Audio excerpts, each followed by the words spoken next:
Now I want to go through the history on how this truth started.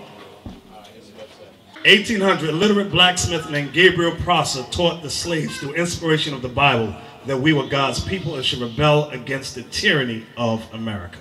So that drawing right there is an illustration of Gabriel Prosser. That was in the 1800s. Then you had 1831. It says a slave named Nat Turner was called the Prophet. A lot of people don't know that. That was his nickname, the Prophet, because he was always talking about the scriptures, okay, and raised a small slave rebellion based on Bible teachings and visions of war and blood he had. Many blacks today demonize this man who attempted to save them from oppression. Cherry set up the Church of the Living God, the pillar ground of truth for all nations. So even with this, he had all nations involved in this. This group was founded in Chattanooga, Tennessee, and later moved to Philadelphia. Theologically, the Church of the Living God mixed elements of Judaism and Christianity and the Talmud. So he had all races in there, so that he was still kind of off too. 1920, you have Wentworth A. Matthews. He established the Commandment Keepers in Harlem, New York. He primarily based his learnings on so-called Jewish people. He rejected all New Testament writings. That was him right there. 1929, you have Israel Ben Newman and Mordecai Herman. They established the Moorish Zionist Temple of the Moorish Jews. They also followed white Jewish teachings, okay? Under that, you're in 1930, you had Arnold Josiah Ford. He and a small group of black Jews went to Ethiopia, where they participated in the coronation of Emperor Haile Selassie, created a school, and acquired 800 acres of land for the purpose of uniting black Jews and the diaspora with Ethiopians. He died there in 1935, so he had a little bit of understanding, but not to the point of where we're about to get to. Okay, near the end of the Civil Rights Movement, there were several prominent Israelite teachers. It was around this time the truth was being taught in a larger scale and in more areas. 1960, this is where we branch off from, right here. 1960, you had Eber Ben Yemyan, also known as Abba Bivens. He was initially taught he was an Israelite by an ex-slave some many years earlier in the South. Bivens believed in the Black Christ, and on his way to New York, he had visited many Indian reservations and came to the scriptural conclusion that the so-called Indians were Israelites as well. He then came to New York and joined the Commandment Keepers. That's the group we saw up above with Matthews, under Matthew, but rejected Matthew's teachings of Old Testament only. So they got into an argument and Bivens broke off from him. Bivens founded the Israeli School. He was the first to teach both the blacks and Indians of the Americas, Israelites. So he was the first one that started to teach about the two kingdoms. 1963, you got Ben Carter, also known as Ben Ami. He led 300 Israelites from Chicago to Liberia and then to Dimona, Israel. He established the African Hebrew Israelites. He attempted to deliver his group from the curses of Deuteronomy 28 under the oppressive hand of America, but soon discovered that oppression followed him to Dimona, Israel. Due to lack of citizenship, they lacked the medical and dental capabilities to properly take care of one another. So he agreed to support the Jewish Israeli military, allowing their young men to fight against the Palestinians in exchange for much needed supplies for their camp.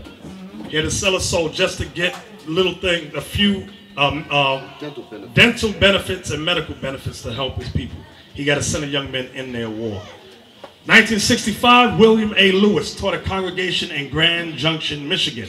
1970, Hulan Mitchell Jr. This is the one they have on the biography channel, where many of your mothers and fathers will Google Israelites. This guy pops up first. This dude was a murderer. It says 1970, Hulan Mitchell Jr., a.k.a. Yahweh ben Yahweh, established the nation of Yahweh, proclaimed himself God, the Son of God. Sound familiar that somebody's doing today? He and many of his followers were arrested for murder, racketeering, arson, and many other crimes to establish themselves in various states. He was found guilty of these crimes in 1991 and died of colon cancer in prison. Next. 1973, you had Moshe Ben Kareem, a.k.a. also known as Masha. He was chosen to carry on teaching in Abba Bivens' place. Bivens had died, okay? He was fighting with the Muslims on the street because you had two groups that was teaching on the streets at this time. You had the Muslims. That's why if you look at the movie Malcolm X, remember you see Malcolm on a ladder teaching? And you got you had Sharpton playing a preacher. Bobby Seale. Right. So during that time, you also had Bivens was on the street teaching. They used to get into confrontations about the scriptures, and Bivens didn't play. He'd fight you quick. So the Muslims had beat him down real bad and put him in the hospital. In the hospital, he had set up Masha and Yaquab to take over the teachings of the school, and Bivens had passed away. So I'm going to read this right here. 1973, Moshe Ben Kareem, a.k.a. Masha, was chosen to carry on teaching in Albert Bivens' place, where Peter Sherrod, also known as Yaquab, that's Yaquab on the right, Masha is in the green. It says they took over the Israeli school, adding UPK, Universal Practical Knowledge. Later in the 70s, they were helped by 5 other brothers, and they were called the Seven. They were offered, now this is the key point, they were offered several $1 million by the Rosicrucians to teach a more Christian or Jewish message of unity for all mankind, as some of the other Israelite camps teach. Masha and Yaquab refused, because they had given them, we were there when they were doing this. They had handed them a blank check and said, just write in whatever number you want, and it's yours. They said no, and gave it back to them. It says a Christian Jewish message means Negroes will remain on the bottom of society and the full truth will never be taught. So now we want to pause right there at that history there. And I want to go to the photos. Go to the photos now. Okay, this is on 125th Street. This is the address, 1 West 125th Street. The top floor is where Masha, Yaquab had the school at. Okay, this is they had it from the 70s, from this time. Right, that was the room 211. That's when we had came in, okay? It was room 211 on the 2nd floor. That right there leads up to those doors, the 211. Right. That's the store. Those are the infamous stairs that we talk about. Right. We used to tell you our stories. If you got on that, if you went in there and tried to rebel against the elders, there was 7 of them. Run your mouth, they would throw you down these stairs. You was going down head first. Right. And they were serious. Dead serious. It got to a point where they didn't have to jump over the table. They said, brothers, throw that nigga out right there. You have 5 big black brothers, pick your behind up and throw you down those stairs. You hear,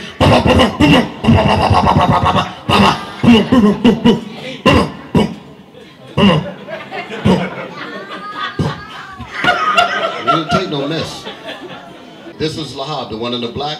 Right. Which one? This one here, that's Lahab. That's Lahab, right. Okay. The next one is Masha. Right. He was the head of the school, Masha.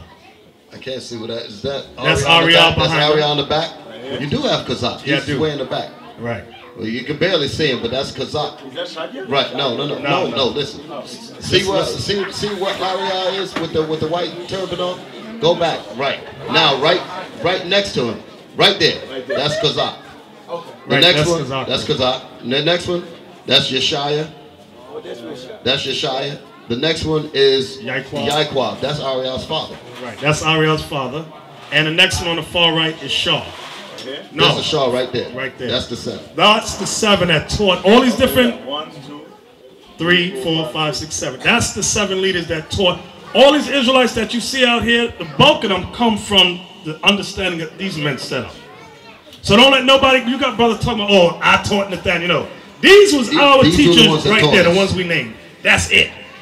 Don't let nobody gas you up in your ear. No, I taught. No, they didn't. Yes. No, the ones that died is Yaquab and Masha. Yaquab died the night of the split, and Masha died sometime later. Okay, so those are the 7 elders that taught us through, and Bivens taught them. Okay, actually, let me go back to Yaquab for a second, because Bivens did not drop the understanding to Yaquab. Yaquab was in the Midwest, and he was in a bar. And he said, a black man, he said, back then, he said they all had 6-shooters on their hips back in the West. Because if you ever met them, they were dressed like cowboys. Yeah. He said a dude walked in, and he said he was at the bar, and the brother said, he said the brother's afro went right into his beard, and he said it was perfect. He said not one strand of hair was out of place. And he said the brother said, hey, you see all these black people in this bar right here? And Yaquab goes, yeah. He says, all of them in here is Israelites. He said, Israelites? He says, Israelites. And Yaquab said he started looking around. He said the brother walked up and walked out the bar. Yaakov said he ran behind him to ask him more questions, and he said he never saw the guy again. He didn't know if he went to the left or right. He was looking, he didn't see him. So he said he thinks that it was an angel. That was his thought to us. He said, I can't prove it, but that was my thought. So then when he came up this way, that's when he met Bivens. And Bivens expounded more of the understanding to him. Ariel's the one in the red. You got Masha with the black leather hat. With the black with the teeth on it. Right, that's Masha. On the far right is Shaw. Yes. Now on the far left, go to the far left, that's Ramila. He's the one that taught Deacon Asaph initially. Go to the far left. The brother right there. Right there. Right, Asaph? Yep. That's the brother that taught Asaph right there. I'm going to show y'all something. Right here. Y'all see this young man right here with the blue? This man right here with the blue, that's who y'all call the God-sent comforter. Who says that an angel came from heaven and taught him the scriptures. No, that's not true. That's Tazadakia. He was in a school with us. He came in when he was about 15 years old, learning the scriptures with the rest of us. We were already in our 20s. He came in like he was about, no, he's younger than them. He's about 10 years younger than us now I think about it. Because the article said that he's 37 today, which means he's about, it was a good 10-year difference. Okay, so this is who many of the brothers and sisters are calling the God-sent comforter of today. Now, when we knew him, he was a good brother. He was decent. He used to help y'all read for him on the videos and all that. Okay, where this stuff came in today, remember the same thing we read about the Rosicrucians with the blank checks, offering money? When the split happened, all that's what occurred, what you see today. I'm going to go to this one. This is Kazak. He was the historian in the school. He brought out all the history, the history throughout the Middle Ages and all kind of good stuff. Okay? Go ahead, come on. You know that welcome home package that we have? You know where that phrase came from? Welcome home, because me and the elder talked about it. The night that I came into the school for the first time, this brother was teaching. And when I walked into the school, he asked me how did I come to the truth, and I said, well, I was learning from the brothers down the street. And I said that I couldn't debunk anything that they were saying, because everything that they were reading out of the Bible, I was agreeing with it. So I asked them where was the school, and they told me that the school was here. So when I walked into his class, it was on a Wednesday, because that's when he taught. He taught the Wednesday's class history. And when I walked in, he asked me all these questions, and I said, this is where I was supposed to be. And he looked at me and he said, welcome home. That's what he told me. He said, welcome home. And that was it. That was it. So that's the reason, when we discussed it, that's the reason why that pamphlet, that book says that. Exactly. Right. Now, in the school, we had what's called the trooper program. We had the military going on. All that y'all see us doing today goes back to what we had seen the elders had set up way back. We used to go out and jog, do push-up, all that. We had to be in good shape for health reasons. You had a lot of overweight brothers. So we used to go out every Sunday morning, early, 6 a.m. We would get up and march and all that. Yeah, I was there. Mm-hmm. We used to live on all of this happened around the time when we had an issue with the drug dealers that was running those buildings on 126th Street. So what you see here is that this right here was the time period when we had to get those drug dealers out of there. We had the respect of the community in that area. Drug dealers did not mess with us. They didn't mess with our women, nothing. We're trying to come back to those days again. In the school, you had this brother, Aharon. He was one of the, he was a, what was his rank? Captain of, or was he a general? Oh, I can't remember. He was a general. They made it up to general, like 5 shields. The whole lot of them was like 5 shield general. Exactly. So he died a couple of years ago, Aharon. He died. This young man right here is Brother Zaquan. He's the one that initially was in contact with Brother Jan and sent Jan this way. So when we met Jan at the age of 16, it was because this brother right here was teaching him and sent him this way. Okay. So now I'm gonna go out of that. Go back. Let me go down. Joshua's brother? Yeah, that was Joshua's brother. Okay, these two brothers right here. These were two other high up ranking brothers in the school. This brother right here, Banyamyan. Y'all see him on the videos with me doing the 12-track breakdown. They're still in the truth under the house of David. This is our brother Barak right here. Okay, I'm just going through it so y'all be familiar with them, so y'all know exactly who's who. And guess what? They're not demons. They will salute you and shalom you, you know. This right here. Y'all know this brother. This is General Yohana. He was back then in the school with us. Okay, he was.